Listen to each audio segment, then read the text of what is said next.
es que en la senectud, conforme nosotros vamos ganando tiempo en nuestra propia evolución como seres humanos, esto va impactando de forma significativa en la diversidad bacteriana y en la riqueza bacteriana que debemos tener. Y esto parece ser no solo el desencadenante de la vejez, sino también el adquirir una edad adulta mayor en un estado de salud o en un estado de enfermedad.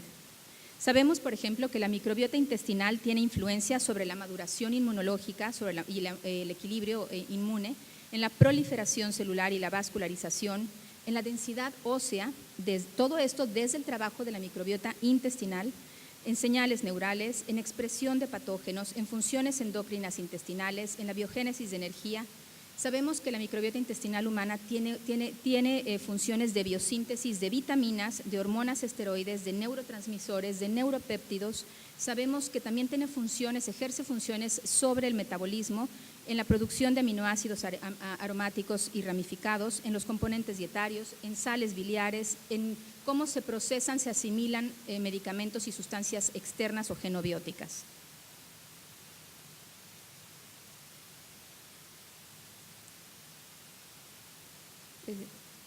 Y esto también fue publicado en la revista Science, de cómo cada una de estas bacterias realmente son parte de nuestro organismo como un factor de trabajo, trabajan para nosotros en esta producción de sustancias y de metabolitos. Lo que sí es importante, también es una imagen de APC, lo que sí es importante es que en este gráfico de ganancia, de evolución en vida, sabemos que sabemos que realmente desde el nacimiento hasta los 3 años se adquiere una estabilidad en la microbiota intestinal. Esto es la etapa de establecimiento formal. Y después en la infancia, en la edad madura, tenemos prácticamente una estabilidad que puede, y lo puse entre comillas, o está puesto entre comillas, porque esta estabilidad puede romperse ante el uso de sustancias, ante un cuadro infeccioso, medicamentos, viajes, puede ser cambiante esta estabilidad. Y lo que sí es un hecho inevitable es que conforme vamos envejeciendo, va sucediendo un colapso de la microbiota intestinal.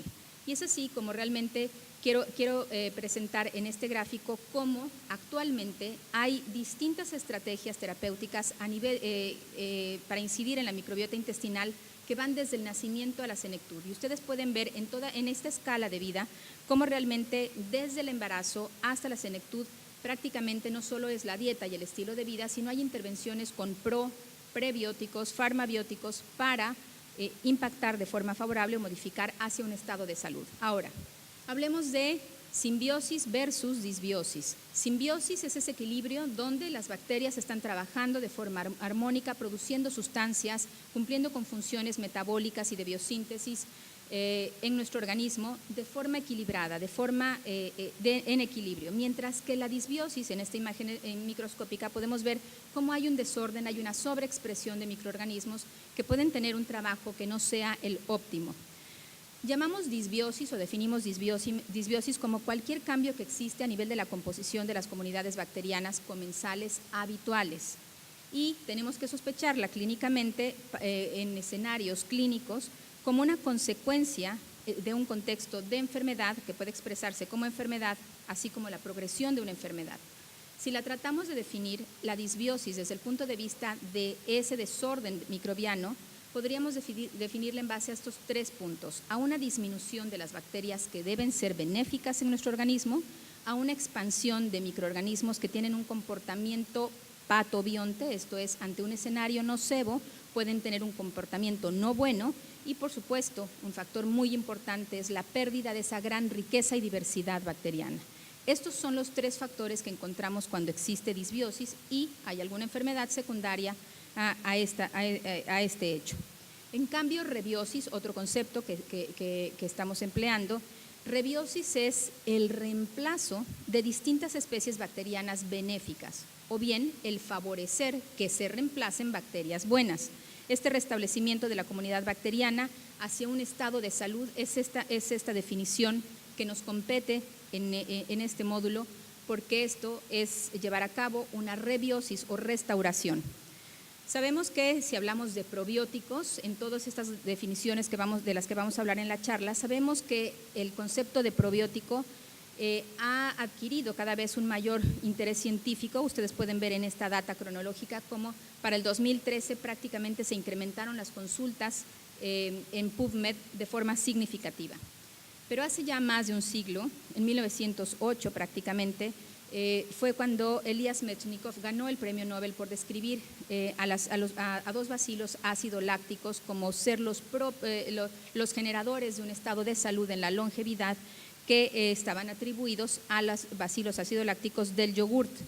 Sin embargo, desde 1908 hasta el 2019 han habido cambios en los conceptos y en las definiciones.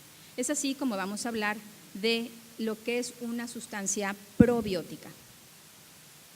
La FAO y la Organización Mundial de la Salud definieron a los probióticos como bacterias viables, no patógenas, que al ser administradas de forma adecuada conferían al organismo un estatus de salud. Pero el consenso de la Asociación Internacional para Probióticos y Prebióticos, el ISAP, en julio del 2014, fue más estricto y más allá de dejar en el concepto de definición bacterias viables, lo dejó como organismos estrictamente vivos, organismos vivos que al ser administrados en cantidades adecuadas van a conferir un estado de salud o un beneficio al hospedero. El probiótico es entonces un organismo vivo que al ser administrado en cantidad adecuada va a conferir un beneficio en el huésped. Esto fue publicado en la revista del ISAP en julio del 2014. ¿Y quién sí y quién no es un probiótico? Para ser un probiótico se requieren pertenecer a una bacteria que ha mostrado evidencia o impacto en la salud, pero esa bacteria debe tener un nombre, un apellido paterno, un apellido materno. Esto es el género, la especie y la cepa que impacta de forma en la salud. Estos organismos deben estar vivos y esto que ustedes ven de su lado izquierdo en rosa son todas las condiciones por las cuales puede definirse como tal a un probiótico. En cambio, ¿qué no es un probiótico? Solo un fermento o por ejemplo, productos fermentados que no contengan una cepa probiótica viva, así como consorcios, por ejemplo, donde se incluye todo esto de trasplantes de microbiota, al no tener identificada una célula viva como tal, perfectamente identificada desde el punto de vista taxonómico, no son probióticos. El probiótico requiere un perfecto conocimiento de la taxonomía de la bacteria, saber que esa bacteria es de origen humano, evolutivamente ha estado en contacto con el ser humano desde épocas cavernarias, por expresarlo de alguna forma, y que no es una cepa que pertenezca a otra especie sobre la faz de la Tierra. No estamos hablando de especies de bacterias que hayan estado evolutivamente en contacto, por ejemplo, con los cánidos, sino que han estado en contacto con el humano de forma evolutiva. Debe estar perfectamente hecha o identificada la caracterización de su secuencia genómica, la denominación de cepa probiótica, y esto tiene que estar avalado siempre por investigación científica. No es una situación de opinión, sino tiene que tener un aval científico que ha documentado que se han seguido todas estas pautas y además que confiere un efecto benéfico. Y es así como se llega a estandarizar una nomenclatura en los microorganismos probióticos. ¿Cuál es la nomenclatura? Género, especie, subespecie, cepa de designación, el banco de depositario donde está esa cepa identificada y patentada, por así decirlo, y es así como podemos encontrar que tenemos Lactobacillus rhamnosus, que próximamente todo el filo de Lactobacillus posiblemente sea retaxonomizado o recategorizado taxonómicamente. Bifidobacterius, por ejemplo, aquí hay dos ejemplos de un Bifidobacterium animalis y un Bifidobacterium longum, y ustedes pueden ver cómo cuando mencionamos la cepa de designación, cambiamos, por ejemplo, entre el Bifidobacterium longum hay un código numérico. Ese código numérico, por ejemplo, el 35624, o bien comparado con el de arriba, que es el Bifidobacterium animalis DN 173010, cómo son distintos, a pesar de que su primer nombre pertenece al género, es el mismo que es el de bifidobacterias. ¿Cuál es el mecanismo de acción de los probióticos? Esta es una imagen de las guías de probióticos de la WHO, de la Organización Mundial de Gastroenterología, donde se trata de simplificar cómo es que funcionan.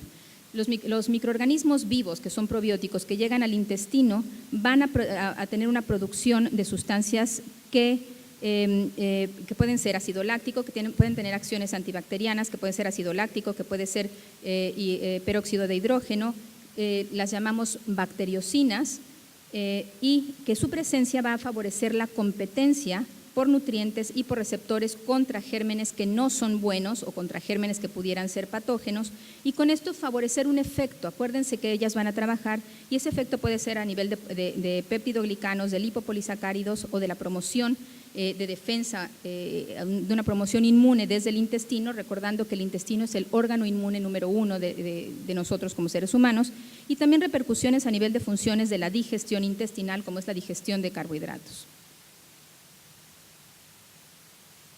Creo que la pila del progresor está baja, no sé si podamos tener otro.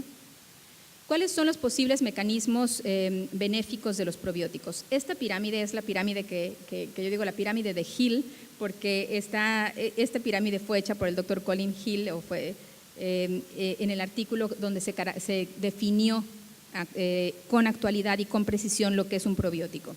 Y la base de la pirámide es lo que conocemos en general de qué define a un probiótico en cuanto a sus mecanismos de acción. Y como ustedes pueden ver, de forma general, en base al género, tiene que ver la colonización, la resistencia, la producción de ácidos grasos de cadena corta, la regulación del tránsito intestinal, la normalización de la disbiosis, el incremento de los enterocitos de recambio, la exclusión por competencia de gérmenes patógenos, y cómo por especie, cuando ya nos fijamos en el siguiente nombre de este largo nombre que son los probióticos, cuando ya nos fijamos en los efectos que tienen por especie, ya vemos cómo son más precisos. Por ejemplo, cómo intervienen en el metabolismo de las sales biliares, o cómo pueden tener una actividad enzimática precisa, o cómo pueden neutralizar